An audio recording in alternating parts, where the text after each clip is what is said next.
Our conversation here today is guided, it's going to be, joined by really amazing academics and activists and people that are at the front lines of struggles.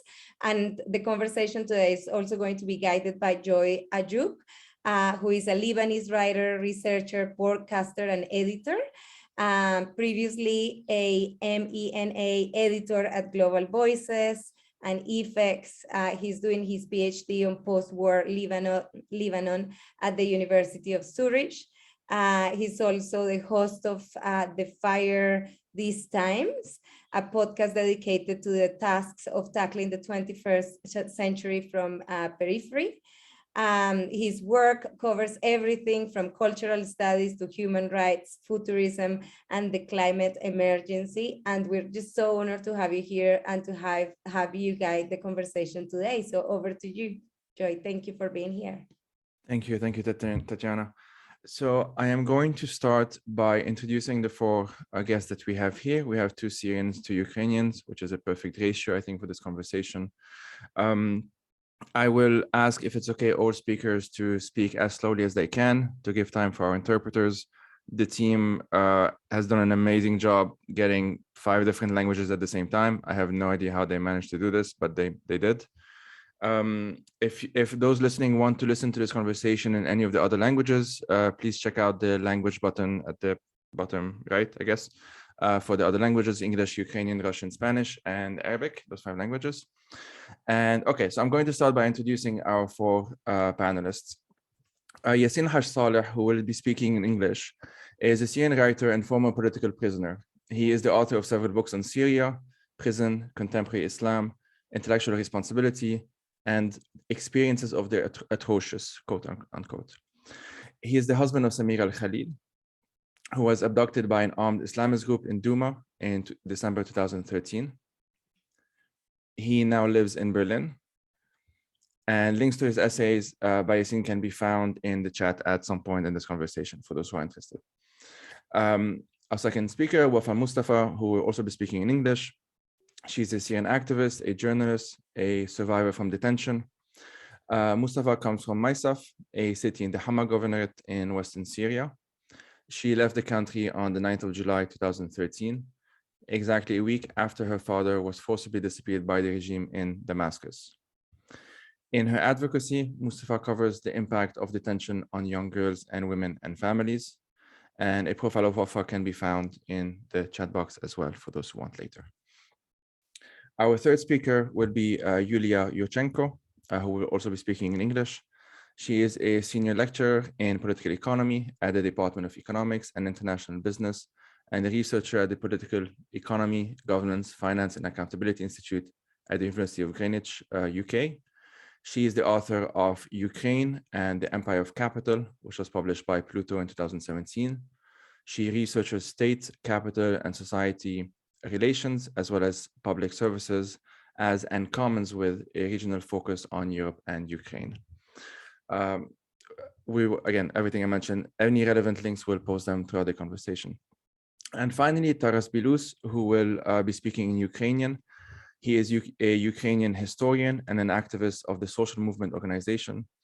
As an editor for Commons, a journal of social critique, he covers the topics of war and nationalism.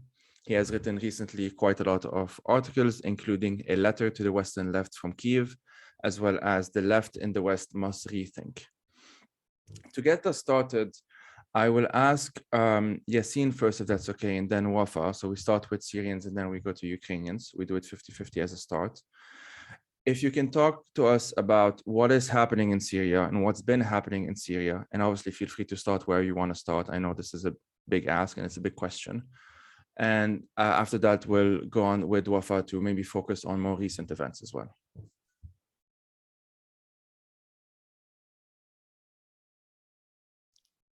Yassin, you're muted. Thank you, Joy. Thank you, everybody, for organizing this amazing event. I think it is really vital now that we can meet and talk about issues to network and to find connections between our struggles in different parts of the world. So I feel actually a bit prehistoric here, because as I see, most of the people here are very young. I mean, yeah, 30s or some younger, so I feel quite a grandpa. But maybe I have a merit of being involved in the struggles in Syria for democracy, for social justice, for human dignity, for quite a long time. Joy, I tend to be quick in talking, so please stop me when I exaggerate a bit.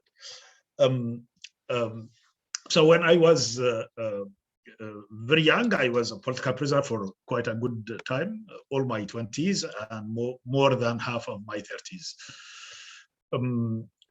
It was the first wave of struggle for democracy and for change. So our struggle for owning our country, for retrieving our country, didn't start today or some 11 years ago. It started at least since the second half of 1970s, a few years after Hafez al-Assad came to power. And he, as maybe you know, we have now a dynasty.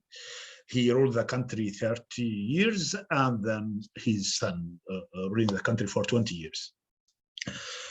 So the second wave, an even bigger one, started in 2011. It started as a peaceful demonstration of people in many parts of the country for democracy and for justice and for dignity. Actually, the idea of dignity was loomed very large in the Syrian struggle. It was faced by war from the very first moment from the side of the regime. People were arrested, tortured, and killed. Demonstrations, I mean, just a few days after the beginning, dozens of demonstrators, or there was a sit-in in a certain place in Daraa were killed by the, not by police, by the military formations led by Maher al-Assad, the brother of Bashar al-Assad. So then it turned to a peaceful and military struggle. For almost 2 years, it was Syrian versus Syrian struggle. It was our struggle against a cliquish regime, oligarchic, and extremely brutal. Then actually the national setting of struggle collapsed, and it became a regional thing with many regional powers involved and many international powers. I'll not talk much. I mean, maybe if we want to give a clear idea, I'm afraid most of the listeners here will feel lost in details. So I'll try just to give some outlines. So after the collapse of the national setting, the Syrian versus Syrian struggle, there were many regional and international powers, and there were many massacres with WMD, especially chemical weapons. You know that there was a big chemical massacre in suburbs around Damascus, with one of them, August 21, 2013, more than 1,400 people were killed. At the same time, there was a rise of some nihilistic Islamic groups. I call them nihilistic because they negate the whole world. They negate actually the Syrian society itself. And most of their struggle was against Syrians fighting. Some of them fought the regime, but they fought against Syrians who were fighting the regime, especially Daesh and Al-Qaeda. The Americans intervened in Syria in 2014. The Russians intervened a year later in 2015. The Turks even a year later, 2016. Iranians were intervening from the very beginning through their satellites in Lebanon, from Lebanon and Iraq and Afghanistan, and sectarianizing the struggle. Manipulating the cultural, religious divisions within the Syrian society. Israel was intervening all the time, and Israel occupies Syrian territory since 1967, Golan Heights. So now we have. I don't think that we have many examples that are similar to Syria, where you have 5 regional and international powers at the same time in one country, and many sub-state actors. I mentioned the Lebanese Hezbollah, many Shia groups from Iraq and Afghanistan and Pakistan, and the infiltration of Sunni jihadism after the collapse of the national setting of the struggle. So it is a global thing. At the same time, almost 7 million of Syrians have been displaced outside the country, which is 30% of the population. So we have the world in Syria, so to speak, and we have the Syrians scattered in 127 countries, mostly in Turkey, Lebanon, Jordan, Germany, then Iraq and Egypt. But according to Human Rights Watch, Syrian refugees are scattered in 127 countries. So now it is, we have 4 Syrias, or 5 actually. The one dominated by the regime, it is the Assadi Protectorate, protected by Russia and Iran. Then we have an enclave in Idlib,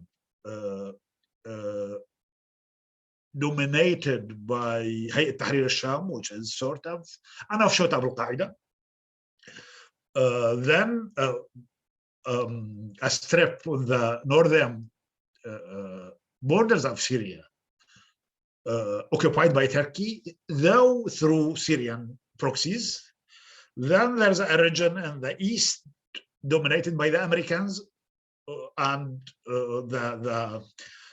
the boots on land are mostly Kurds from Syria and from neighboring countries, from Turkey specifically, and of course the Golan Heights. So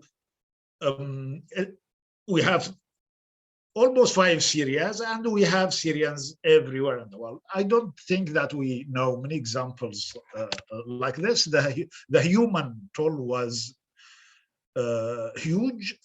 According to the UN, some 2 months ago, or a bit than 2 months ago, a speaker said that 350,000 killed, and she emphasized that the real number is most probably far bigger. My personal estimation is between 500,000 and 600,000, which is more than 1 among every 40 Syrians. Syrians are 23, 24 millions, or were 23 to 24 millions. We have more than 100,000 of people forcibly disappeared. We don't know about their fates. It happens that Wafa's father is one of them, my wife, my brother, many of my friends are among them. So it is a big tragedy on the human level. It is a big, reducing a whole country to a situation that we, to almost a situation that we don't know how to understand it well, how to analyze it well. And I think one of the features of our struggle is that many people say it is complicated over there in Syria, and this is true. It is, but it is not. It is analyzable, and the one main thing in analyzing is to talk about the complicators. When there is a big chemical massacre, and instead of punishing the criminal, you take the tool of crime, and you don't take it. Actually, they didn't take it. It was a farcical application of international law. Then things will become really complex, and they became complex after this. Yeah, I think I'll stop here. Thank you, Yassine. Thank you for this. Wafa, do you want to pick it up from there? Yes. So good evening, everyone from Berlin.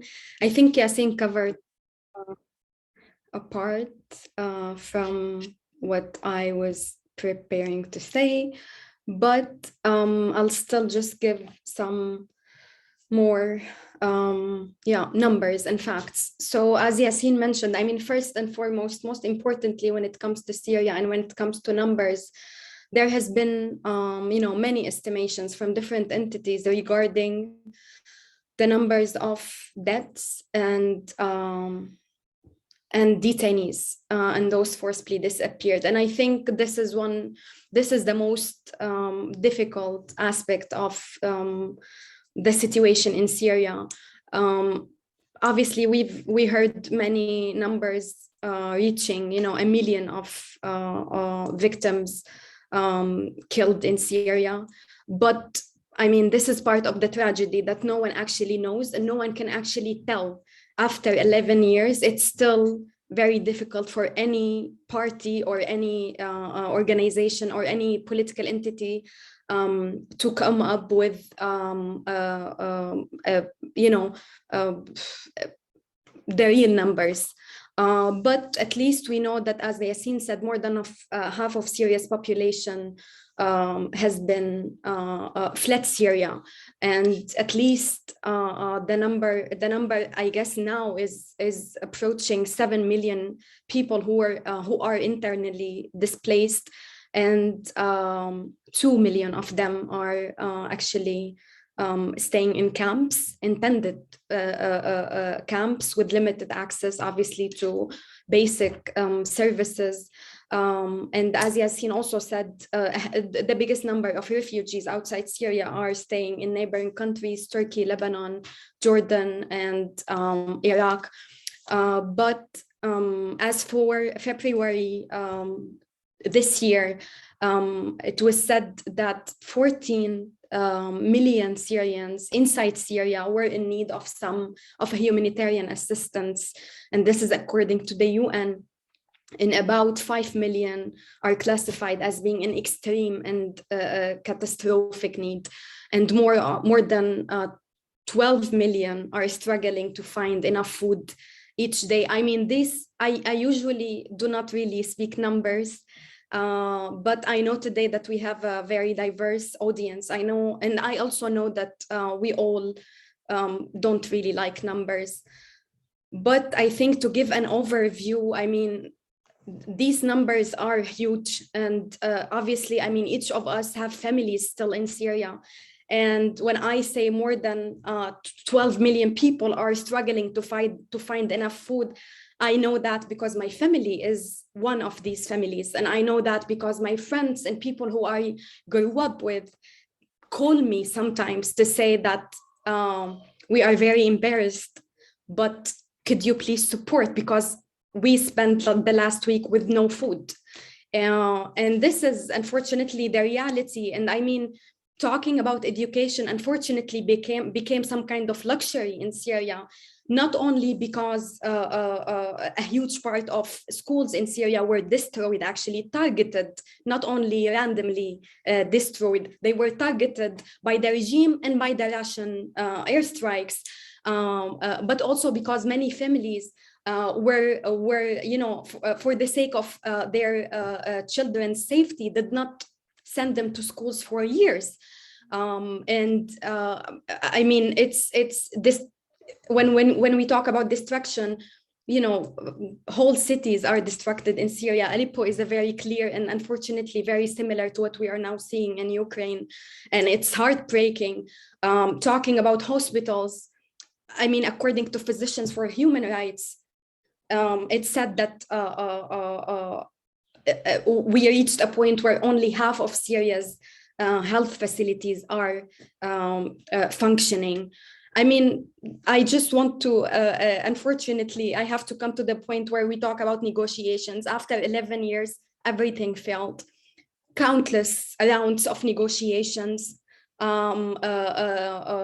organized and supported by everyone we can imagine.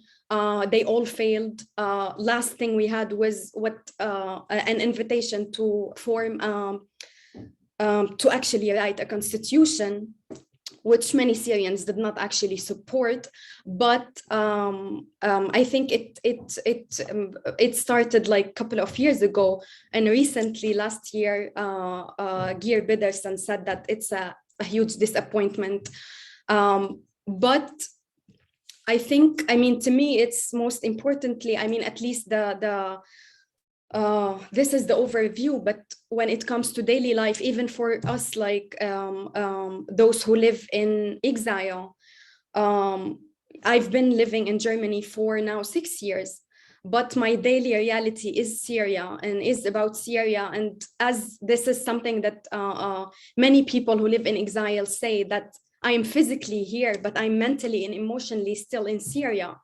Not only because because this is the country, as Yassine explained beautifully, this is the country that I belong to, and this is the country that I fought for, but mainly also because my father is still there somewhere. So my father has been forcibly disappeared by the Assad regime today for 3,208 days, and that makes 8 years, 9 months and 12 days. And that means that we don't even know if he's alive or not. And this is what enforced disappearance means in Syria. No phone calls, no letters, no communication. Families like mine are actually tortured by the regime by spending the rest of their lives just wondering if their loved ones are still alive or not. And if they are not, why they were killed, where are they buried? And yeah, I think this is one of the things that I am mostly concerned with. And I think also, I mean, the footage from Ukraine, everything we've been seeing is just heartbreaking.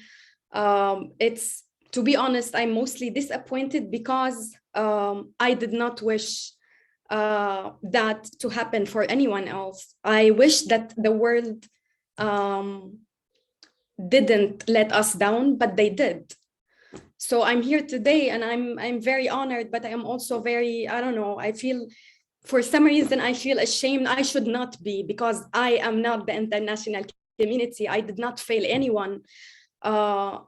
And I am fighting with all my power, but I think I still feel ashamed because just before this conversation, I was looking at images and footage and videos from Ukraine, and I just feel helpless. So I hope this conversation today will inform all of us, but will also bring us more, closer. Thank you, Wafa. I think I speak for everyone saying that you're not the one who should be ashamed in such a context. And both Yassine and Wafa, thanks a lot for, it's impossible to summarize and even explain in a few minutes the past 50 years, essentially. So I think your interventions were fantastic. If I can now move on to Yulia, if that's okay, to obviously focusing on recent events and ongoing events, but if you can also give us some context to those who don't know in the audiences. And I will ask you a very broad question, like what is happening in Ukraine, so that you can, have the floor to answer as you want. And then we'll go to Taras, of course. Thank you very much. Well, it's always, I normally at events that I go to in my line of work as an academic and an occasional activist. I like to follow after others have spoken, because you can layer on top of what others have said. And in a sense, that is also true here, but at the same time, it is more difficult because you hear these heartbreaking stories, and of course, you know it from the news and you hear personal accounts, but there is something quite different happening to you when you're even in a virtual space with people who have endured it personally. And in that sense, you kind of, you prepare certain things to say, and then you don't know if it's even is relevant anymore. And my heart goes out to you and your families and your country. It's horrific. Years of suffering, absolutely horrific. What is happening in Ukraine, and I'm glad that we're having this event of support and solidarity with our friends and comrades from Syria, because we see so many horrifying similarities in what is going on. We see is the betrayal of those who you hope to find amongst your comrades in these difficult times. And I think Taras has written about it before, and we talk about it a lot. Horrendous suffering of people, destruction of cities, kidnappings, murder, torture, the whole lot. And when you on top of dealing with all of that and trying to find some support for humanitarian and military needs of the country that are so dire, you also have to fight those who are doubting what is going on in your country. And I'm not talking about people from Kremlin propaganda. I'm talking about people on the kind of who call themselves hardcore Western left or whatever they are. And that I find to be one of the most difficult things, because it makes you feel very lonely and very sad. Because if you do not support the liberation struggle of those who are being aggressively destroyed, then what's happening, right? And what we've seen in Ukraine, we hear a lot that, oh, this is inter-imperialistic struggle, and you've heard that, I'm sure, that this is all about these big powers fighting over, and your land and your people are just a pawn. Well, yes, that's blatantly obvious, but there is so much more to this story. Where are the individuals? Where is their agency, their subjectivity? Where are their stories? Where are their desires? Where are their dreams? Where are their lives? Like what has to die inside of you to look at images of burned and destroyed and mutilated bodies and say that it has been all staged? This is, some sort of cinema production to justify some sort of fascist regime in Ukraine. And that I find on a personal level the most difficult thing to deal with. And I do not wish that on anybody, and I know that you've gone through that yourself and you still go through that so much, like the disbelief of the disbelief into the eyewitness stories. Like what kind of self-interest does a person whose house has been bombed have in blaming or framing somebody else? This is just it. I cannot believe that this is what we're dealing with. But I want to, on a more not abstract, but kind of broader level, I want to speak to two things that I find are quite pertinent in this kind of narrative framing of what's going on in Ukraine. And I think that there is a lot of that litter that we need to get out of the international discourse altogether. So we have we have been hearing a lot about this. I've already spoken to this kind of inter-imperialistic contact, but of course, there is, if we are to have a left analysis of what is going on, we need to be looking at people, we need to be looking at social groups, and we need to be looking at classes. We need to be asking ourselves, where is the labor? Where are the capitalist interests? How are certain narratives being manipulated, and who is benefiting from it? Right? And it's not to look for some conspiracies or anything of the kind, but to actually understand what is going on and who we need to be supporting. And I think, when we start asking those questions, then we also have to kind of go back to the roots of what the left solidarity is supposed to be. You need to study the material, see who is on the ground and who is fighting for their self-preservation and who is fighting to exceed their either financial interests or territorial interests or something of the kind. And I've written about that in my book as well, that there are competing imperialistic powers, but at the end of the day, we live now in the world that is taken by the empire of capital, where there are different powers of fighting for, like, not so much powers, but kind of classes by proxy of different states, and armies are fighting for spheres of interest, as Russians like to call them. And what we end up with is that there are fewer and fewer options for alternative world order, alternative politics that is left for any groups that are trying to challenge that. And then anytime you try to break away from that, you get labeled as some sort of opportunistic group, and that is quite toxic, I find. So in the of course, there are certain class interests of various fractions of capitalist class who will try to manipulate certain groups and voting behaviors and the rest of it, but it doesn't negate the individual interest and agency of people who end up being exploited in the process. And centering that, I think, is very important for everybody. We've heard a lot about legitimizing narratives in Russia, coming from Russia, that they had some sort of security concerns as a pretext for their invasion. And it's not the first invasion, of course, but the latest invasion on the 24th of February, which is, of course, a pure fabrication. But it has been in the making for some time. It didn't come from nowhere. There is no evidence that Ukraine was going to invade Russia. It's a complete fabrication, nor is it, or was it, logical for Ukraine to do so. It would have never won. I mean, this just doesn't make any sense.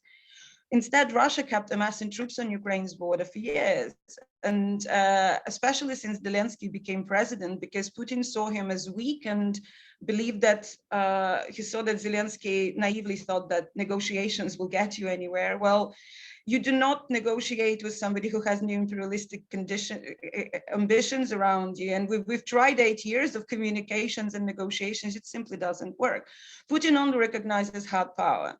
And with those who has that power, he may negotiate, but that also is not guaranteed, as we can see now with these, some sort of agonizing gestures towards NATO and France and the United States and the rest of it.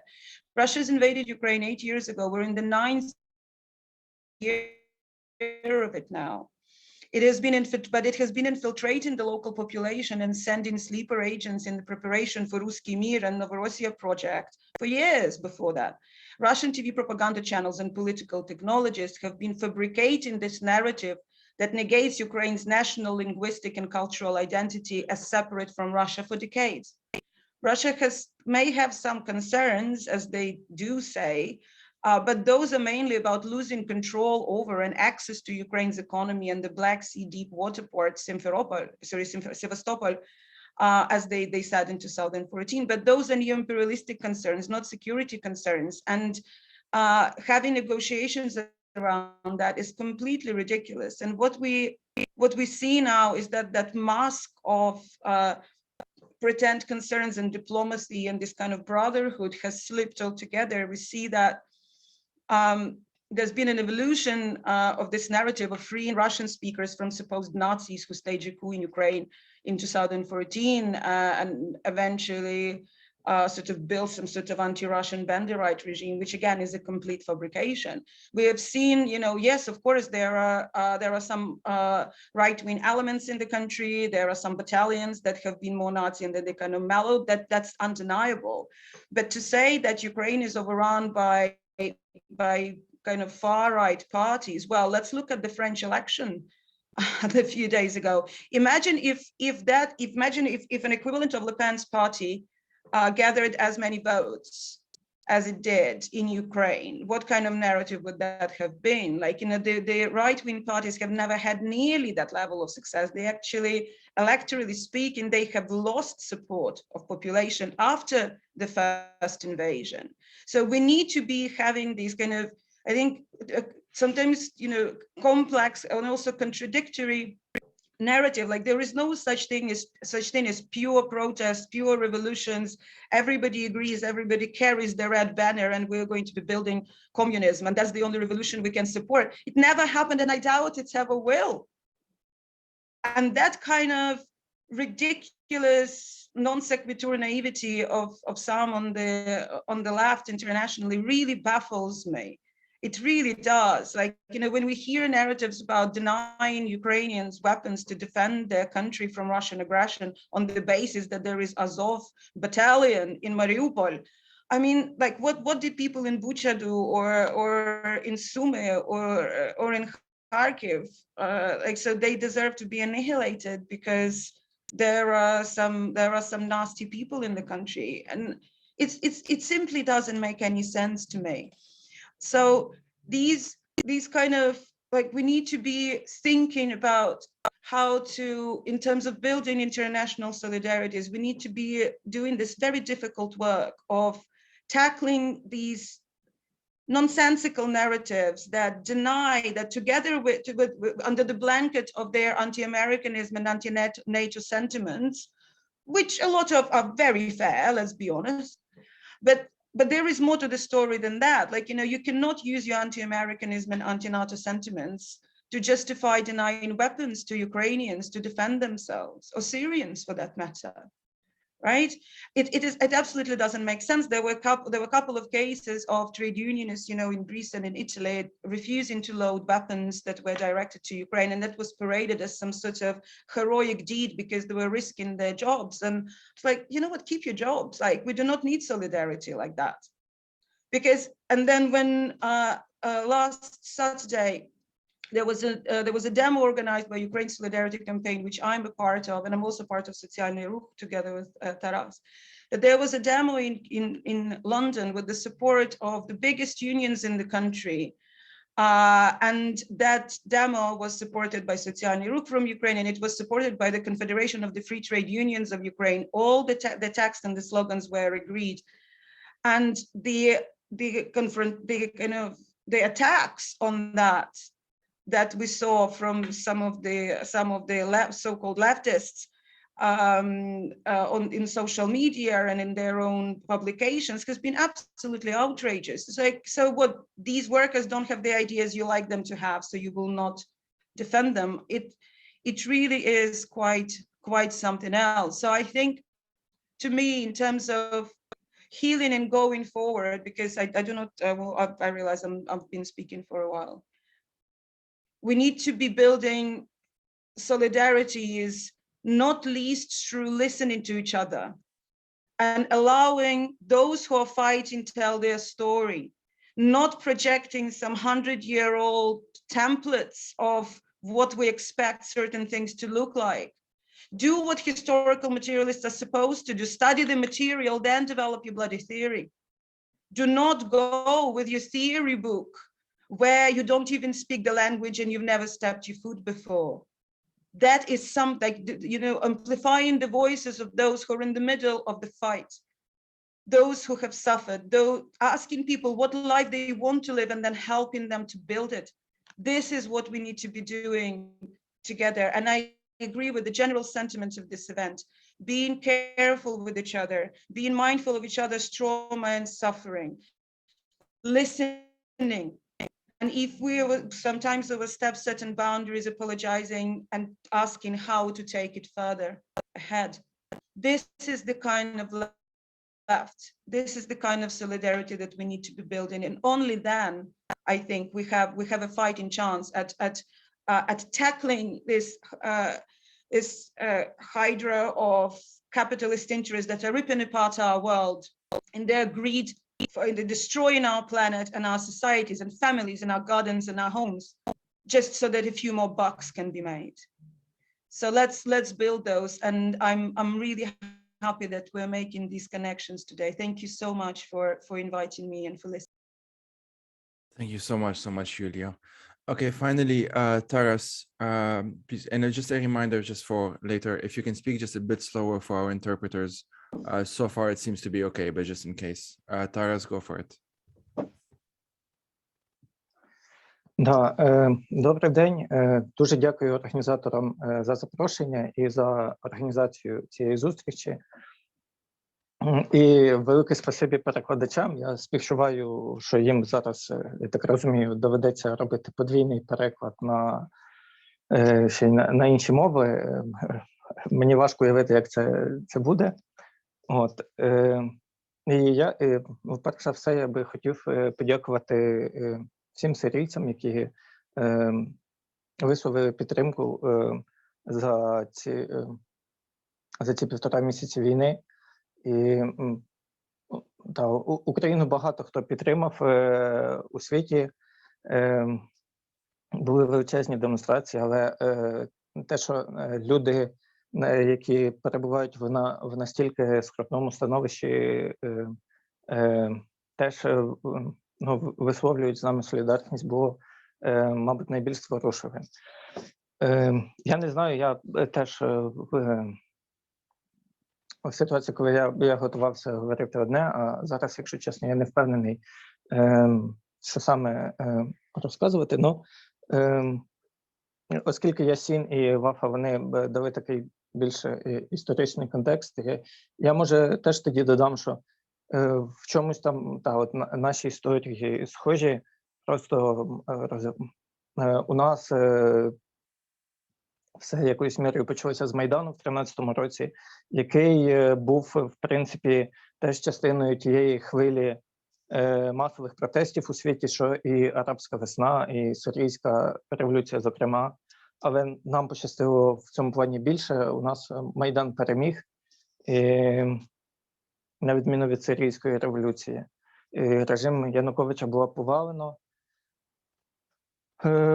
Але одразу після повалення режиму Януковича ми зіткнулися з російською агресією. І насправді тоді вперше, скільки це 8 років тому, я пам'ятаю моменти, коли ми боялися, що можливо російські танки будуть йти на Київ. На щастя, тоді Росія обмежилася анексією Криму і вторгненням на Донбас. Власне, обмежилася втручанням у найбільш проросійські регіони України. Україна, це окрема тема для розмови. Україна, може, не настільки різноманітна країна, як Сирія, але протягом, з моменту здобуття незалежності, фактично, вона була поляризована між проросійськими і проукраїнськими, прозахідними силами. І насправді, з одного боку, українці дуже часто, нам часто не подобається те, як це спрощено подається в західних ЗМІ, там конфлікт між україномовними і російськомовними чи щось подібне, бо ми всі знаємо, що тут реальність набагато складніша. Це ніколи не був етнічний конфлікт, це не вистачає навіть теоретичної рамки, як описати цей конфлікт цей регіональний розкол в Україні. От. Але у нас була ця реальність, і тоді 8 років тому Росія анексувала Крим, єдиний регіон в Україні, де, власне, росіяни складали більшість, але який насправді теж був включений в російську, ну колись Російська імперія в 18 столітті його захопила, і кримські татари, які є корінним народом Криму, протягом століть систематично витіснялися, і цей півострів заселявся росіянами. І почалась війна на Донбасі, яка теж дуже... Це окремо складна історія, про співвідношення між втручанням Росії і її роль в розпалюванні цієї війни, і внутрішніх чинників, без яких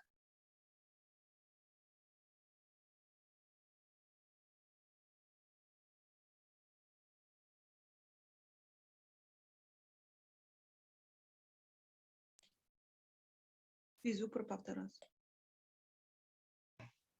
А я не знаю, як так вийшло. А в який момент пропав? Буквально секунди 5 назад. Окей, добре. Да, я, може, останнє додам, що, знаєте, коли є вислів про те, що всі там воєначальники там, чи хто готуються до минулих воєн. От, і коли почалася війна, я зрозумів, що це стосується і мене, хоча я просто активіст і редактор, але так, 8 років тому ми боялися, що російські танки підуть на Київ, але тоді це не сталося. Тоді обмежилися тільки Донбасом і Кримом. Після того, я ніколи не думав, що Росія може вторгнутись отак просто без казус беллі, по суті. 8 років тому це відбувалося в умовах політичної кризи, назвімо це так. От в Україні, коли державний апарат був розхитаний, коли суспільство було поляризоване, і Росія скористалася цим. Після того я передбачав, що коли це все почалося минулого року, я думав, що що Росія може піти в наступ на Донбасі. Протягом всіх цих років ми бачили той кошмар, який був в Сирії, і були періоди, коли я боявся, що і в нас це дійде. Але я думав, що Росія, повномасштабне вторгнення можливе тільки, якщо знову ж таки буде якась серйозна політична криза в Україні, якщо тут третій Майдан, про який багато хто говорив, і що Росія знову скористається цим. Але виявилося, що я дуже сильно помилявся. Коли західні ЗМІ почали говорити про повномасштабне вторгнення, я думав, що це ж безглузда ідея, повномасштабне вторгнення стане катастрофою для Росії. Путін же не настільки дурний, щоб піти на це. Виявилося, що що ми все-таки погано розуміли путінський режим і те, на що він готовий піти. Дякую. Я, мабуть, поки закінчу. Thank you very much, Taras. This is a good segue, actually, because the follow-up question was going to be about the links between Syrians and Ukrainians. The occupation and annexation of Crimea happened 1 year before the Russian intervention and subsequent invasion of Syria. And since then, we've seen similar tactics being deployed in both Ukraine and Syria. The bombing of hospitals, the using humanitarian corridors as actual places to bomb, the online disinformation, using to some extent the exact same template that was used on Syria. Like I can name, for example, I think it was Sputnik, one of the Russian state media, saying that the Ukrainians are going to use and here I'm quoting, the known white helmets templates. And this is again Sputnik, i.e. that, there's going to be a false flag attack, there's going to be some kind, they were using all of those similar discourses, and to this day, they're still using them. What links, let me put it this way, For the Syrians here, what were your thoughts on the first few days, maybe, of the invasion or the second invasion of Ukraine, end of February? And to the Ukrainians, maybe since then or even before then, how did you view the situation in Syria? And Taras, please mute yourself when you're talking, just for the noise. So I don't know who wants. is the question, Joy? Everyone. You can start, Yassine, since you volunteered now. Okay, thank you. I think, first of all, the same enemy. We have the same enemy. Russia as an occupation power in Syria since late September 2015. 23 Syrian civilians have been killed by Russian bombardment. Russia used cluster bombs, thermobaric munitions, and phosphorus bombs against Aleppo and against many areas in Syria. I mean, everything that we see now in Ukraine has been seen before in Syria. The same, markets and hospitals were targeted systematically after getting the information about their locations from the UN. And then this courageous, this valiant ability to lie. What amazes me more than anything is that they are very powerful in lying and in trying to convince the whole world that of their lies, that chemical weapons were never used in Syria, and there were no civilian victims, and it is the terrorists. Everyone is a terrorist in Syria, the way everyone is a Nazi in Ukraine. The terrorists did this. So Ukrainians are killing their people in Bucha and Mariupol, and as we were doing this in Syria all the time. But apart from the fact that the same enemy and the same tactics, I think the essence of the cause is one. In Syria, it was popular uprising for political change, for democracy, for justice, and we were not aware, we were not delusioned about the difficulties that we'll face if we were able to overthrow the regime. We were not able, but I mean, we were not delusioned about that things will be not easy for us after, at that time, more than 40 years of the Assad family rule and almost half a century of the Ba'athist rule on the country. In Ukraine, they have an elected government. So it is in Syria, the Russians are protecting a regime that is similar to the regime they have in Russia. In Ukraine, they are preventing, they are angry of a rather elected democratically government in Ukraine, and the Ukrainian are representing themselves. So it is crushing democracy in Ukraine, and it is preventing democracy in Syria. And of course, we have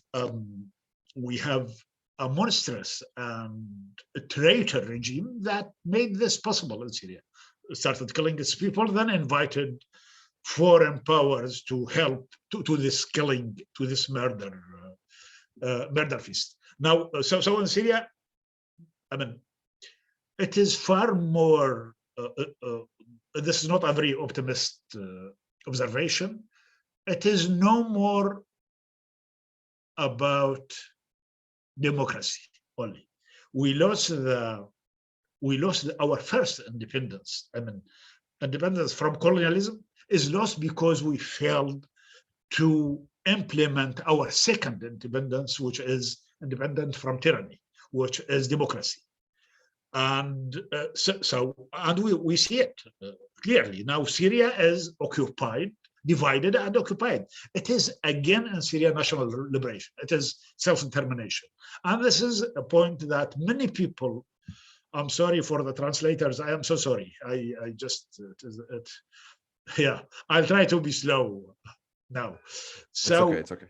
It is again, many people misunderstand this, and many leftists that Yulia talked about so bitterly. I understand your bitterness, dear Yulia. I'm quite bitter, but I don't think we have to spend much energy and much time on this. Though I have done actually. From time to time, I would dedicate some time and write about these issues. So what they don't understand is that it is this state, under the name of war on terror, became a continuation of colonialism with other means. It is a colonial state, which means that it is again national liberation. It is again self-determination. So it is not only democracy. First of all, we need to retrieve our country from imperialist powers, and Russia is quite imperialist. It is a shame that we have to talk about this.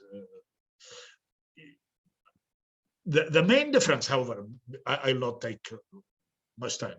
The main difference between Syria and Ukraine is that in Ukraine, the US is the opposite side of Russia.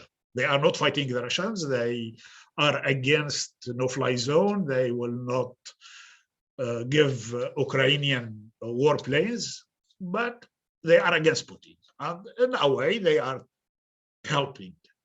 In Syria, the US has been all the time another Russia. The Russian intervention in Syria has never been condemned by the US or any European power for that matter. So, and this is another source of complexity in Syria. I mean, democratic powers have never been democratic in the Middle East, in Syria or in the Middle East in general. This is a long story, and a long and ugly and nasty and disrespectable and despicable. I will not elaborate on it. But this is a main thing, a point that people should keep in their mind. In Syria, we have two Russias. One of them is called the United States of America, as if one Russia is not too much for us. There are other powers, and they are not helping Syrian people. Of course, the Iranians are another occupation power, the Israelis and the Turks. They are using Syrian proxies. So I don't know if I answered the question. Yeah, I'll not take more time. Very much. Thank you, Yassine. I don't know who else wants to also have a go at the question. Again, it's a very general question, but essentially, to the Ukrainians here, what have been some of your reflections on Syria, either since this has started or even beforehand, maybe? And Wafa, basically the same question as to Yassine. Please, Yulia. Yeah, I want to make kind of following up on Yassine's point to make a couple of observations. And I mentioned in my earlier comments about people with books going to countries they don't even speak languages of and trying to kind of educate the infidels with their theory gospel. Well, we have theorists like that, but we also have politicians and even regimes like that, right? So there is this kind of, I agree with the war on terror, there is this kind of neo-colonial thing going on. The spread of democracy is through air bombing by the United States. And there's been so many violations of the international law by Israel, by the United States, by France, UK, that, when Putin started breaking the facade of this international illiberal liberal order, they couldn't really say him, could they? He could sit at the Council of the UN with a smirk on his face and go, well, we're not doing anything that you haven't done. And he was right. It's not to justify what Russia was doing, but this water has been dysfunctional for a very long time, and it has been hierarchical and reproducing certain it has been reproducing certain hierarchies in the international order since its establishment. So it was so by design. And then what I was thinking when, you know, when watching Syria in horror and the kind of organizations and countries, and then when Putin's regime started doing what it started doing in Ukraine, what to me it was looking like is that the facade of this kind of liberal international world, or how politics work, the weaknesses, or the facade of things being, of international law functioning, the facade of liberalism of functioning, the facade of some sort of rule. You know, there are lots of contradictions in how international politics have been conducted, and there's been, you know, the self-appointed spreaders of democracy, the United States, have been like the biggest bully on the block, who have been abusing the system for a very long time, and it was only a matter of time that somebody else will come up and start mimicking these things, and you know, and start exploiting certain tropes in this old order, like sanctity of elections, however despotic the person is, unless you want to misplace them with a coup, which again the United States are quite good at. You know, the monopoly of the nation state system, the monopoly on the use of violence by the state, which of course gets misused and abused all the time. That also is now being, not just now, but it has been systematically instrumentalized to legitimize the existence of despotic regimes who have usurped the power, and then when there are popular uprisings against them, then those protesters, those fighters are breaking the law, and they're terrorists, and labeled with all sorts of unsavory names. Therefore, also, and this is again, like, you know, because I have a lot of beef with international relations theory. I took, after about 6 weeks of my master's degree, I was like, this is a lot of rubbish, like, what's going on? And then political economy week came by and everything fell into place. But, you know, this whole idea that somehow only certain groups have the right to determine what and how this is decided in their countries, and it has to be done through elections, and there is a kind of sanctity of that, and no matter what kind of treacherous group of people got into power and how they've changed their politics from what they said they were going to do, or however fraudulent elections were, nobody's supposed to be challenging that. And that, you know, there are a lot of flaws in that system. There is a hell of a lot of flaws in that system, and because there is that kind of so-called order is being held as some sort of sanctimonious, then it's like by design there is very little space for any sort of self-nation of any people who have been systemically kept out of positions of power. On the levels of race, on the level of sex and gender, on the level of religion, ethnicity, you name it. Right, so these kind of the colonial legacy of the world, imperialistic legacy of the world, has not really gone anywhere. It's just become a little bit more dressed up, you know, with a few more frills. But I keep forgetting whose quote it is. It's weeks of bad sleep, and my brain is betraying me. But there was one of the African liberation leaders speaking of the United States, said that there is only one party in the United States, but with American exuberance, they have two of them. So there is the kind of the facade of democracy and freedom of political determination. It is exactly there in the heart of the self-appointed spreader of democracy everywhere, who are going around like the Christian missionaries educating infidels in how they're supposed to be living their lives, without any interest in what those people's lives want to be like. And I think like those, I do not know if what I'm saying is very consistent, but I think like to me it was this, you know, kind of the explosion of all of these contradictions and like bearing them in the international system, like those who actually are under these facades of democracy and elections and freedom, they kind of, that facade is slipping, and it becomes more and more impossible every day to pretend that the system is functioning.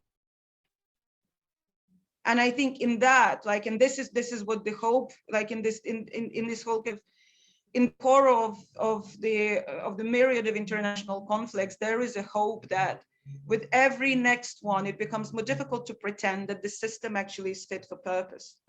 And hopefully some sort of challenge to it can materialize into something qualitatively different. But that's that hope is still there. I'm not going to tell you how strong or weak it is, because I don't want to spoil anybody's mood, but there is a bit of a hope. Thank you, Yulia. I don't know if Wafa of Taras wants to also have a go at it. Up to you.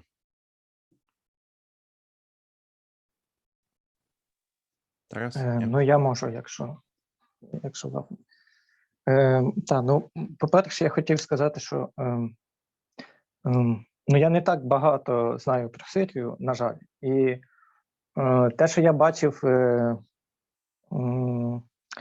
те, як висвітлювали західні ЗМІ там, події в Україні останні 8 років і війну на Донбасі, зокрема, навчило мене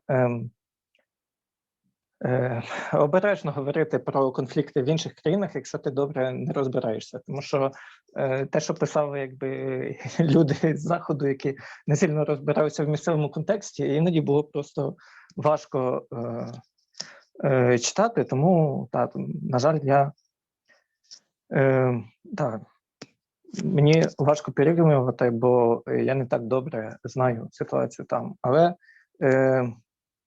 якщо все-таки спробувати порівняти, так, я говорив, що Майдан і Сирійська революція якоюсь мірою були з однієї хвилі масових протестів у світі. Але у нас було набагато простіше, скажімо так, завдання, ніж у сирійців. У Сирії авторитарний режим був 50 років, існував, і сім'я Асада просто приватизувала країну. А в Україні, по суті, авторитарний режим тільки намагалися створити, і Януковича це не вийшло. Ми ми повалили авторитарний режим ще на стадії його формування. З іншого боку, те, що якби для нас якоюсь мірою урок Сирії в тому числі, а що було б, якби тоді все пішло інакше, якби Янукович не втік, і Росія відкрито, після перемоги Майдану, Росія відкрито підтримала його і намагалася повернути його до влади.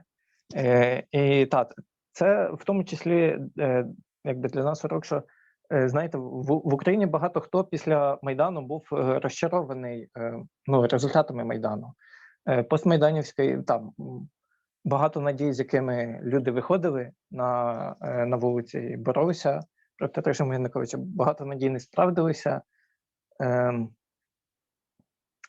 Але тут треба порівнювати не лише з тим, що було до того, але і з тим, а що могло бути, якби все пішло інакше. І насправді нам тут не треба навіть далеко шукати. Сирія – це жахливий випадок, але у нас під боком Білорусь, де знову ж таки авторитарний режим за підтримки Росії придушив народне повстання. І слава Богу, у нас не так вийшло. Знову ж таки, Ясін згадував про те, що Росія використовує у своїй пропаганді в Сирії і в Україні схоже підходить, що от в Сирії всі терористи, а в Україні всі нацисти. З іншого боку, якоюсь мірою в обох випадках в цих повстаннях брали участь і сили, які нам не подобалися. В Україні справді є ультраправі, в Сирії справді є джихадисти, але питання в тому, як Росія через збільшуване скло показує саме цю частину учасників протесту і подає, що от вони, якби ті, хто складають тільки частину цього масового протесту, що от вони якби представляють всіх. Я ще хотів відреагувати на те, що говорив Ясін про США і Росію. В Сирії їхня роль одна, в Україні інша, тому що Україна протягом десятиліть була між західним і російським імперіалізмами. Але, знаєте, в перші дні, десь через тиждень після початку війни, я був в Києві, мені написав один західний лівий журналіст і запропонував інтерв'ю дати йому. Я з цікавості все-таки пішов, якщо людина в такій ситуації приїхала в Київ, де зараз тут уже відносно спокійно, люди з кожним днем все більше повертаються, вже машини їздять і так далі, а в той момент це ще на вулицях майже не було людей. І я з цікавості пішов, але, на жаль, журналіст виявився повним ідіотом, і він приїхав у Київ і почав мені розказувати про те, що Америка – це все-таки головна загроза, а Росія – це все-таки менший імперіалізм, вона не настільки страшна, і т.д. Юля говорила про те, що про недоліки цієї ліберальної демократії, але, ми зараз бачимо, що відбувається в Росії, де, там багато років вже авторитарний режим, але з початком, після початку війни, власне, і з придушенням антивоєнного руху, це перетворилося вже чим далі, тим ближче до відкритого фашистського режиму. Путін використовує приклади Іраку і щоб виправдати своє вторгнення в Україну, але я не пригадую, щоб американські журналісти під час війни в Іраку писали статті про те, що іракців треба деіракізувати і виправдовували, по суті, плани геноциду. В Росії журналісти пишуть таке. Тому при всіх, знаєте, коли я писав свій лист до західних лівих, це було на другий день війни, я ще до кінця не переосмислив усе у світлі того, що відбувалося, але зараз, оглядаючись назад, якщо тоді я дивився на те, що відбувається загалом, швидше ще як протистояння більш-менш рівнозначних імперіалізмів,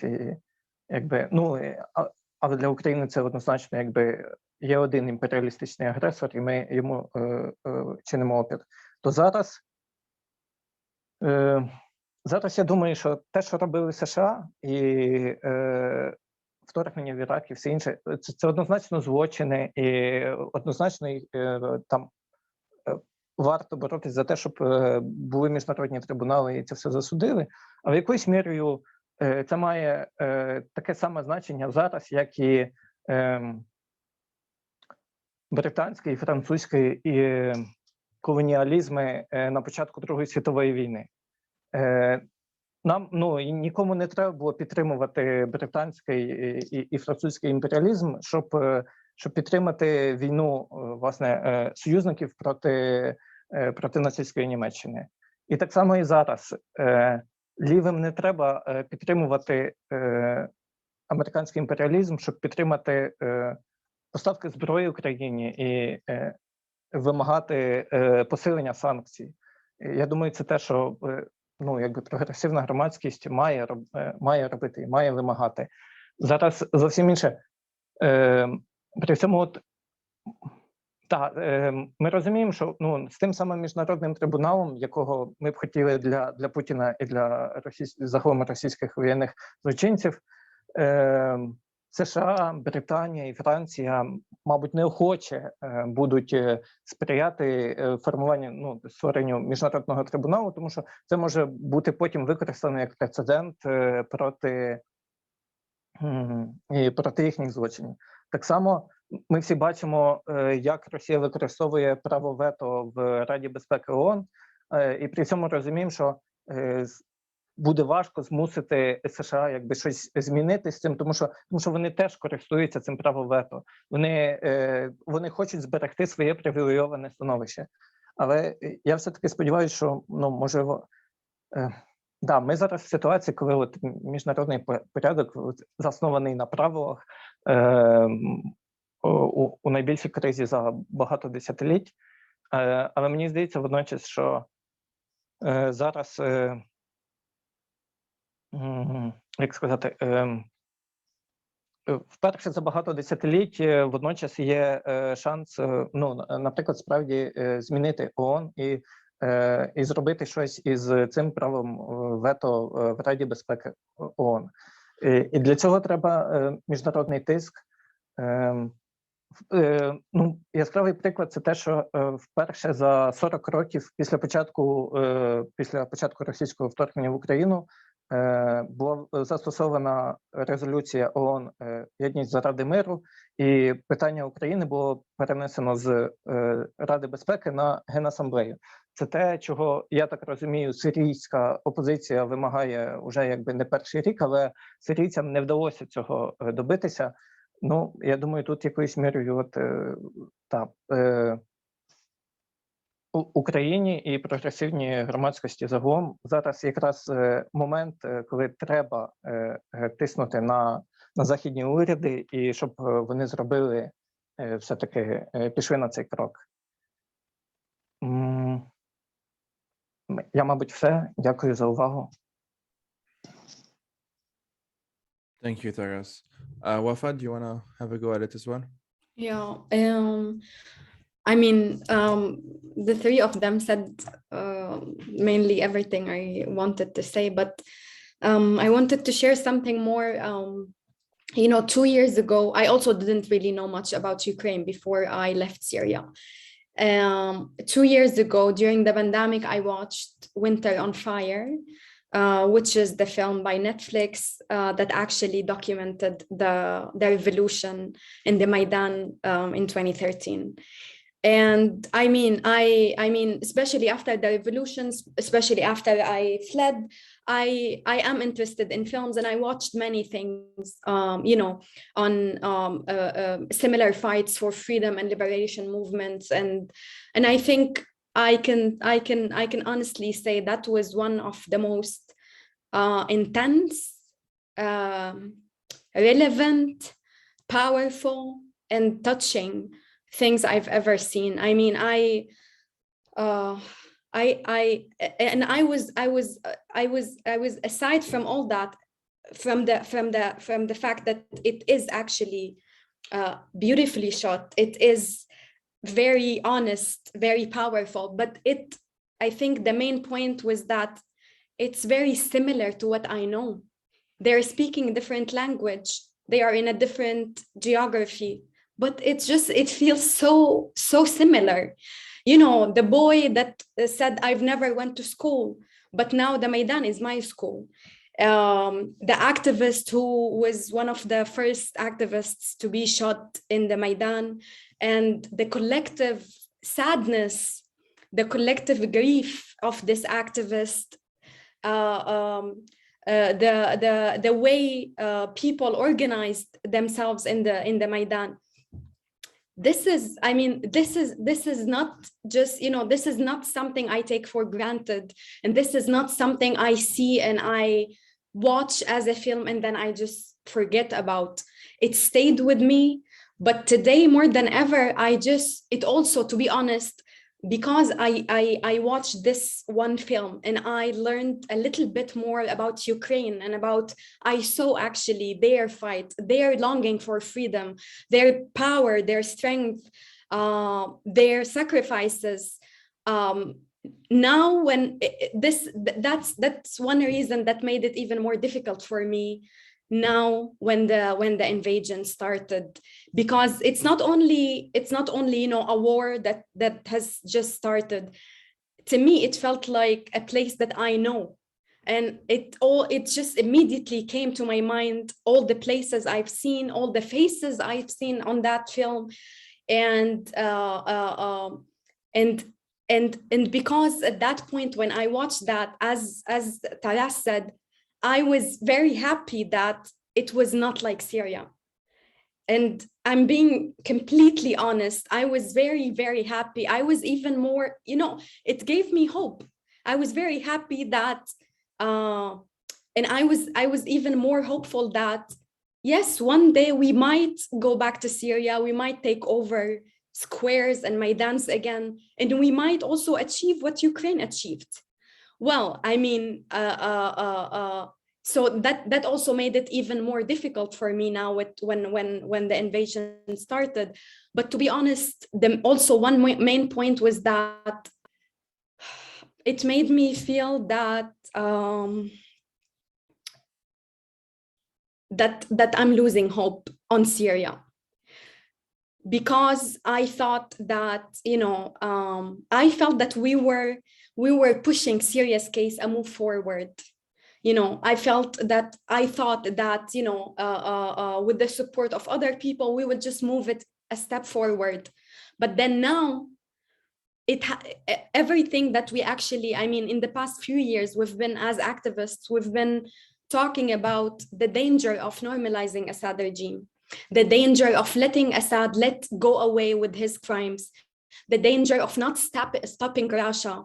And it's not only, and we said many, and it's very sad that now I'm saying this, but we said that it's not only about Syrians. You don't care. You thought Syria is very far. You thought Syrians are very uncivilized. You don't care about them.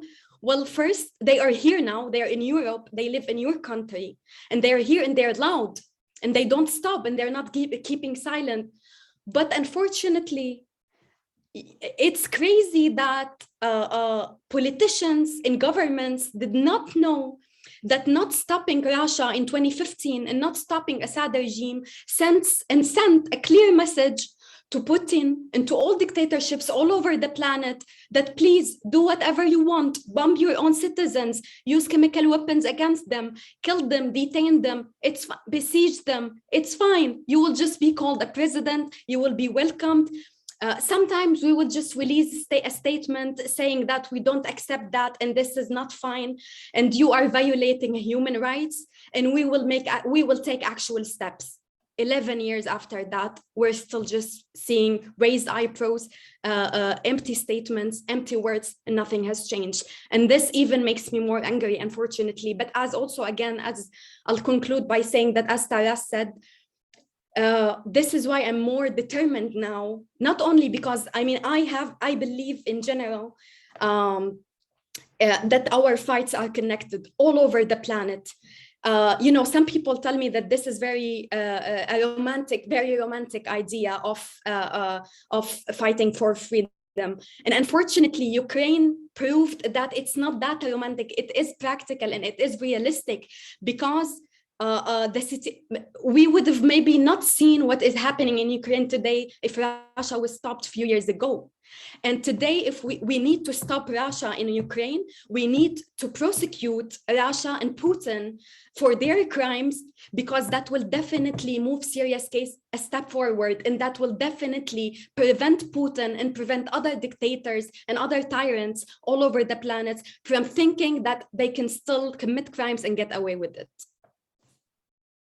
Thank you so much, Wafa. And I think this is especially prescient since we've seen the exact same commanders that have committed crimes in Syria now are actually being sent in the battlefield in Ukraine.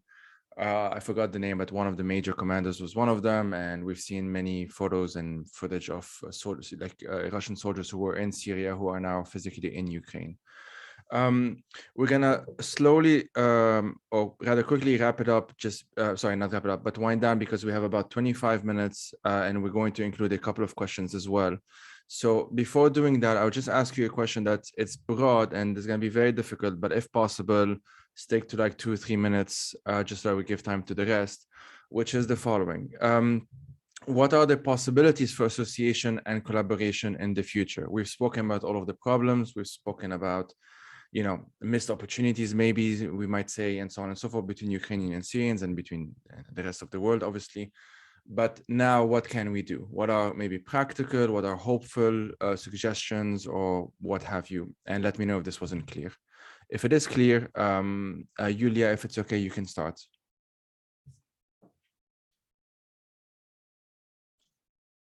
Just kind of a general wrap up. Well, I kind of wanted to speak to some of the things that were raised before, and like some of the things that I thought of saying, but I kind of didn't. I think kind of I got carried away otherwise. Like, you know, because I agree, Rafa, with what you've just said, that, you know, every time there is a war, every time there are atrocities, every time there are these violations of rights, and the only thing that follows is a warning and a stern condemnation.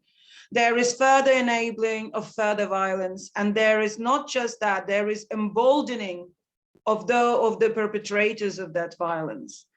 And we have seen that with Putin, we've seen that with Assad, we've seen that with the United States, we've seen that with the Israeli government, we've seen that with all sorts of different regimes, right? The list goes on.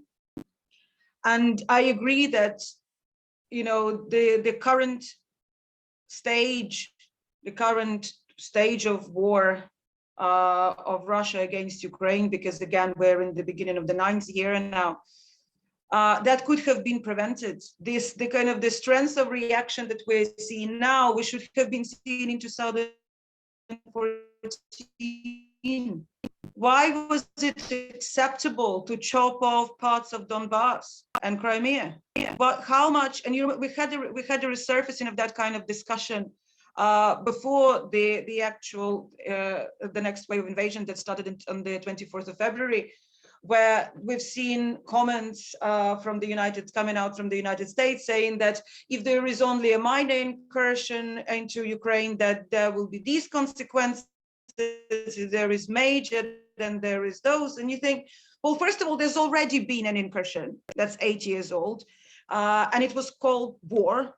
And also, we thought that there is this kind of international order where the borders are sanctimonious. We are not violating the borders. That's a no-no. And now all of a sudden it looks like there is some sort of gradation scale, that a certain amount of land is somehow okay to take, and then the rest, or certain types of weapons are okay to use. So, like, you know, so can we at least have a chart of how many women is it okay to rape, and how many civilians is it okay to kill, and how many houses is it okay to bomb, so we can at least have some clarity? I'm obviously being sarcastic, because it boils my blood listening to this, and like, you know, and it was for a long time. And the current atrocities could have been prevented should there actually have been proper action. And you know, I normally, like, it will be 18 years in September since I've been living in the UK. I'm in Ukraine right now, but I'm normally in the UK, and I've seen that, you know, like the audiences with the Queen that are being held for leaders, so-called leaders, or heads rather, of states who persecute and execute people publicly, and who perpetuate war crimes and selling weapons to them. So selling weapons to murderous regimes is okay, but giving weapons to people who are trying to protect themselves from those regimes, that is somehow morally reprehensible, right? That is just, it really doesn't make any sense to me. And you know, another thing I wanted to say, because I think it's very important. I was having a conversation with with an activist friend yesterday about this, that there are all of these kind of frames of understanding these conflicts, and Taras, you spoke to that a bit as well. You always play, you try to think in the, we're trying to think in kind of in old conflicts, you expect that the next one will be similar. So, but we sometimes tend to, I don't know who I'm referring to, but there is a tendency to look for familiar, because that's how we're wired, right? We try to make sense of something that doesn't make sense in front of us. But what we are seeing over and we need to look into intersectionality and interdisciplinarity properly. When we look at, I think Oksana Shavel, a scholar of Ukraine, have mentioned it. I've been thinking along those lines, and I tend to agree. When we look at these kind of politics of entitlement that colonial and neocolonial powers have, we need to go almost to kind of frameworks of domestic violence and psychology, psychiatry, where there is this kind of psychological warfare, there is belittling, there is demoralizing manhood, there is victim blaming, so there is violence against people and countries and social groups and ethnicities and sexes and genders, and then they're being blamed, and then the victim is being blamed for the violence that's being caused to them. And we saw that with Syria, and I'm obviously less familiar with the situation, but we see a lot of that in Ukraine, where somehow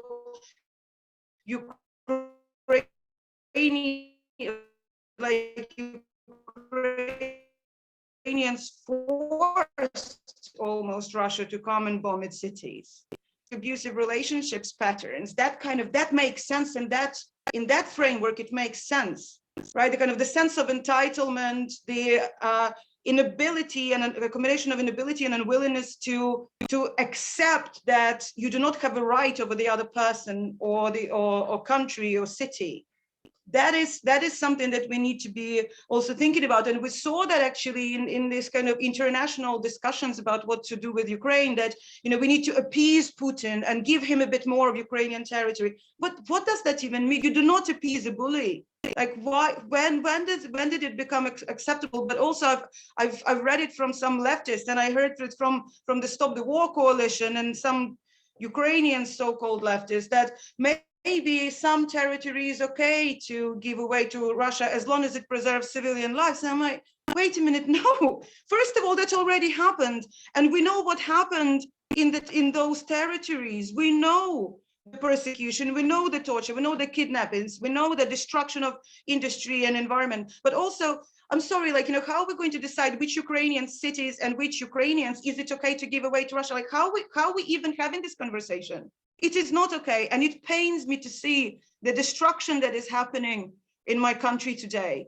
But I also understand that it is an existential fight, and if we do not push Putin's army out, there will be more recurring and more wars and more fighting and more suffering. And I agree, Wafa, you hit the nail on the head. If Putin's army were stopped in 2014, we wouldn't be discussing this war right now, because it wouldn't have happened.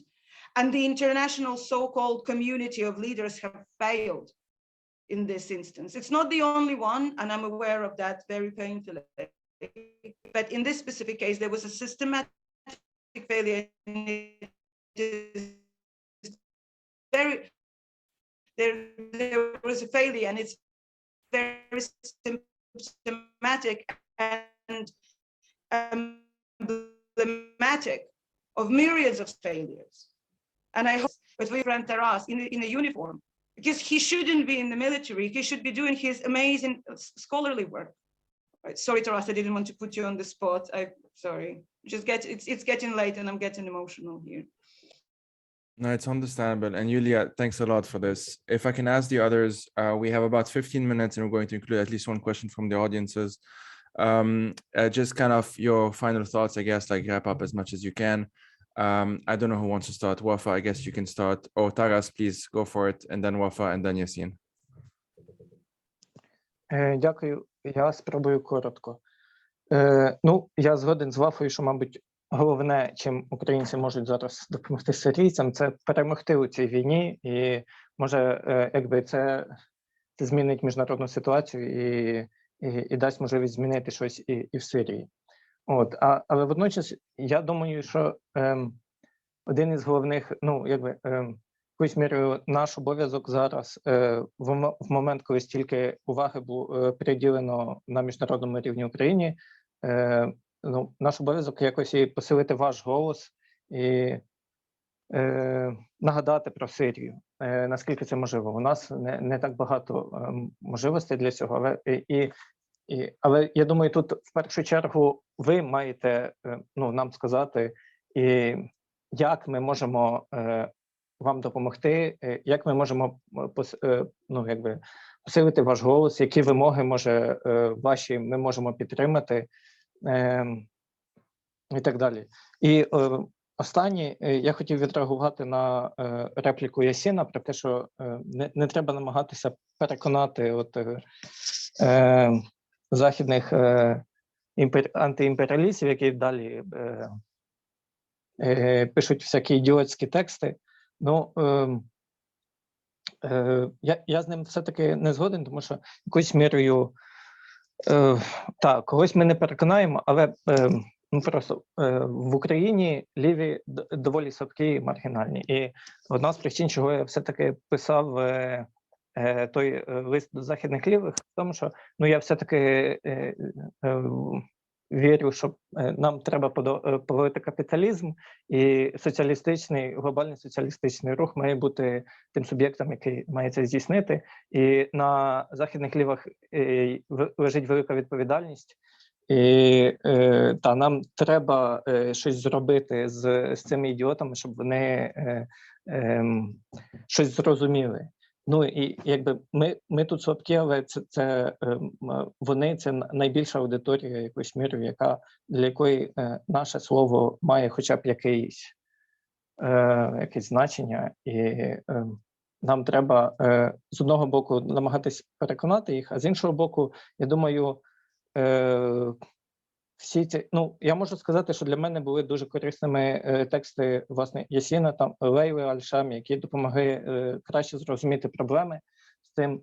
І я думаю, з іншого боку, нам треба формувати новий інтернаціоналізм тим, хто в схожій ситуації, хто стикається зі схожими упередженнями з боку західних лівих. Це не лише українці і сирійці. Гонконг, учасники протестів в Гонконгу так само стикалися з, м'яко кажучи, неправильним ставленням до них з боку західних лівих. І в інших країнах також, там, де люди борються з антизахідними авторитарними режимами, я думаю, нам треба розвивати з ними діалог, тому що поки що, на жаль, навіть через ієрархічність світової системи, і навіть про Ясіна, наприклад, і про інших мислителів з глобального півдня, де українці можуть дізнатися про них, все одно в західних медіа. Це більш-менш те, що я хотів сказати. Дякую.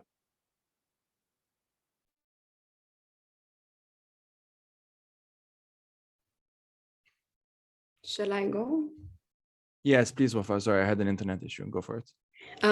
Okay. I mean, I think I wanted to say something. Yesterday, I was also contacted by a journalist, and he asked me, why do you, is it important for Ukrainians and Syrians to get connected? And how would they do that? And I think, I said that it's not important. There is no other option for us but to get connected and to work together and to support each other. There is no way out of this. Not only the current situation today in Ukraine, there is no way out of this absurdity and this brutality that we've been witnessing for the past, I don't know, couple of decades, unless we come together, get to know each other, and support each other. I think first and foremost, we need, as Tara said, and as I said, we didn't really know much about each other before couple of years ago. And I think most importantly, as Yassine said, that yes, the situation in Syria is complex, obviously, but this should not be your way to say that I'm out of politics and I cannot do that because it's too complicated. Well, everything is complicated, but there are Syrian activists, there are Ukrainian activists who actually dedicate their lives to make things easier for you. So listen to activists, listen to Syrians, and listen to Ukrainians. I think already I'm based in Berlin, and this is my way to invite everyone who's in Berlin to come to the demo we have on Saturday, because, and this is again one of the crazy narratives we have today, we have on Saturday a protest invitation by the Berlin, called the Berlin Easter March, where they actually invite people to come together and demand peace with Russia. Yes, it's that crazy and that absurd. And we are going on another protest on the same day as Syrian activists, Ukrainians, and people and activists from Belarus, to say that it's not that shallow, it's not that stupid. There is no way for peace, for sustainable peace, unless there is first to stop the ongoing crimes and to prosecute all war criminals. And there is no way that any peace can be achieved if it does not center the victims of these wars. So we are, at least, let me say that, for example, in Berlin, and I know this is the case in many places, Syrians and Ukrainians are coming together. They're getting to know each other. They're supporting each other. They're organizing protests and events. They're trying to help each other in every possible way. And this is the first step. But this is what, unfortunately, I hope it doesn't sound very pessimistic, but if one thing I learned after 11 years is that it's a very, very, very long fight. And I came to the point where I am satisfied and convinced that I might not see Syria as a free democratic country anytime. Maybe not even the next generation will do so. But this is fine, because I know that what we are fighting against is that brutal and that criminal. And I know that the world that we live in is that absurd.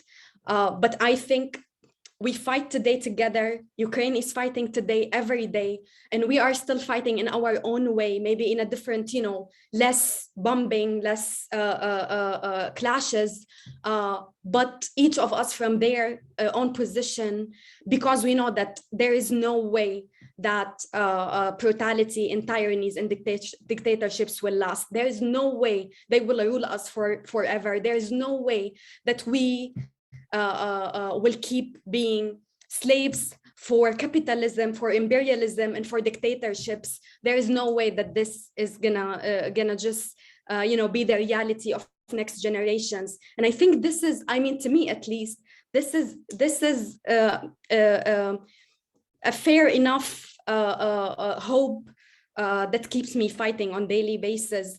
I think that now, in my own way, I'm also trying to, and this is my final point, most importantly, not only that we're only fighting against the same enemy, but we are fighting against an enemy that is Russia. And when it comes to Russia, propaganda is not just one aspect of their war against us. And on daily basis, at least when it comes to my personal life, on daily basis, I fight to convince people that my dad is not a terrorist, and my dad is not ISIS, and my dad does not deserve to be somewhere between life and death, and that I am that I deserve, and my family deserves to know where he is being held and why he is being disappeared for all these years. And I think that what we're doing today, for example, being here, is a one step to inform each other, but also to fight against this narrative. Because I mean, at least in Syria today, maybe the war on the ground is over somehow, but the battle over narratives is still ongoing. And this is the least we can do to fight against it and to present a counter narrative to that of Russia and and other dictatorships. Thank you, Wafa. Yassine, so we have exactly 4 minutes. I give you 3 of them so that the organizers can wrap up in the end, if that's okay with you. Thank you, Joy. It's okay. So the first thing is, as Tara said, please win the war. This will be good for us. First of all, it will be good for you. It will be good for us, not as good as it will be for you, because yeah, I said before, because we have 2 Russias, and but things will be less bad for us if Putin is defeated, and it will be not least important, good for Russia. There are many courageous people, many decent and honorable people that are against Putinism and against this machine of war and lies and propaganda, and the defeat of Putinism will be good for them. Second, the more networking, the more common spaces we share, whether in rallies like the one the day after tomorrow in Berlin. Unfortunately, I will not be take part because I'll not be in Berlin. But yeah, these are the activities that should go on, and maybe we create spaces. We don't have a Ukrainian Syrian space. We need a space, an online site, meetings from time to time, where we are here in Berlin, mostly in Berlin actually, but in other places in France and the UK and the US, wherever we can, and hopefully someday in Kiev or in Damascus. I heard today actually about there was a material about some Syrian refugees in Germany who went to Ukraine. They took in a bus, they took some stuff, food, maybe medicines, I am not quite sure, and they brought back refugees. This is amazing. This is a very good thing, symbolic, but it is courageous. And so these are the activities that we need, and just to keep contacting each other and talking to each other and listening, of course. Thank you so much, Yassine. Daniel, I don't know if the team wants to take over to kind of conclude. I can't actually see anyone now. There you go. Hi, Sab. Hi, Joey. Hi, everyone. I just want to close the space by thanking Joey, Yasin, Wafa, Taras, and Yulia for holding the space with such dignity, a space of care, a space of listening, a space where people joined us from all over the world, because we know that, as Wafa just reminded us, we fight, but we fight together. I want to thank you for the openings and the spaciousness to have conversations that are rooted in pain, but that still give us hope. Hope of winning, as you all highlighted, hope of building power from below against imperialism in all its expressions. And I also want to thank you for helping us to make sense of the current realities that you face and that we all face by sitting with the complexity and inviting us to learn from each other. I think seeing the rich discussions that have happened in the chat, I also want to name that this conversation has opened up the possibility of talking about other conflicts and other sites of struggle, Ethiopia, Yemen, Haiti, to name a few. But with those opportunities for conversation, also the opportunities for association and for peace, to continue to build bridges from pain.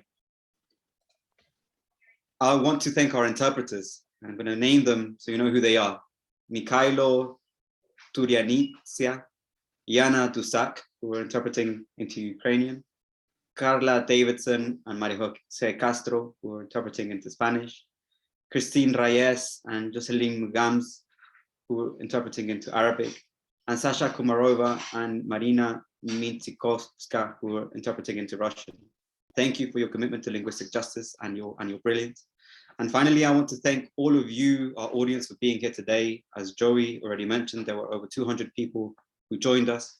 Thank you for your time and your energy for bringing that presence, which highlights the importance of dialogue and connection. And just to reiterate that we are going to continue building the conversation of today. There'll be an email with the recordings and links to the incredible work and the ways in which we can support the struggles that were named today and the different spaces in which or opportunities in which we can do that. And we'll be taking up the ideas about how is it that we can continue building this container to have more of these conversations, have more of these exchanges, and build that deep association that's needed, that's been named between Syrians and Ukrainians. So thank you so much, everybody. Thank you to our wonderful, incredible, powerful speakers. You have moved us all very much today. Thank you, everyone.